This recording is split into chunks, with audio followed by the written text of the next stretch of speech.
Box office war 9 pan India సినిమాకి Telugu Hindi cinema రంగాలతో పాటు తమిళ మార్కెట్ చాలా ప్రధానమైనది. ఏప్రిల్ 14 తమిళ ఉగాది కావడంతో అది దృష్టిలో ఉంచుకుని సినిమా రిలీజ్లు ప్లాన్ చేస్తూ ఉంటారు.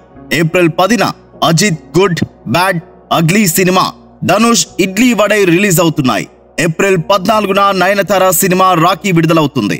మే 1న రజనీకాంత్ కూలీ రిలీజ్ చేస్తారనే టాక్ ఉంది, కానీ ఇంకా అఫీషియల్ గా డేట్ కన్ఫర్మ్ చేయలేదు. సూర్య పూజా హెగ్డే కాంబినేషన్ లో కార్తిక్ సుబ్బరాజు డైరెక్షన్ లో రూపొందిన రెట్రో రిలీజ్ డేట్ అనౌన్స్ చేశారు. వీటన్నింటి మధ్యలో కన్నప్ప సినిమా కోసం తమిళ ప్రేక్షకులు ఎదురు చూస్తున్నారు. పెరియ పురాణం ప్రకారం కన్నప్ప మహాశివ భక్తుడు. 63 మంది నయనార్లలో ఒకడు. అరుణాచలంలో కన్నప్ప నయనారు గుడి కట్టుకున్నారు.